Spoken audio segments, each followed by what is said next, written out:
ಮಾತಾಡಿ ತಿಂಗೆ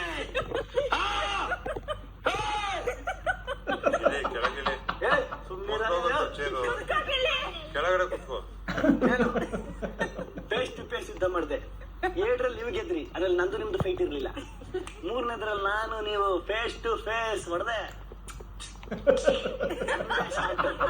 ತಗ್ಗದ ಕಡೆ ಬಿಡು ಅನ್ಸಟ್ಟು ಉದುರಬೇಕಾದ್ರೆ ಈ ವಯಸ್ಸಲ್ಲಿ ಸುಮ್ಮನೆ ಒಂದ್ ಕಡೆ ಒಂದ್ ಮೂಲ 75 ವಯಸ್ಸಲ್ಲಿ ಹೆಂಗು ಯೂತ್ ಫೈಟಿಂಗ್ ಬರ್ತೀರೇನ್ರಿ ನೀವು? ಆಚೆ ಬಗ್ಗೆ ಏನ್ ಹೇಳ್ತೀರಾ? ಅಲ್ಲಿರೋರು ಯಾರು ಸರಿ ಇಲ್ಲ ಅಂತ ಹೇಳ್ತೀರಾ. ನಾವ್ ಕೆಟ್ಟವರಾಗೋಯ್ತೀವಿ, ನೀವು ಒಳ್ಳೆಯವ್ರಾಗೋಯ್ತೀರಾ. ನಾವು ಕೆಟ್ಟವರಾಗ್ಬಿಡ್ತೀವಿ. ಹೋಗ್ಬಾರ್ದು, ನಾವೇ ಕಳಿಸ್ತೀವಿ. ಇನ್ನೊಂದ್ 2 ವಾರ ಇದು ನಾವೇ ಕಳಿಸ್ತೀವಿ. ಇದು ಫ್ರೀ ಆಗಿ ಬೈಸ್ಕೊಳ್ಳೋ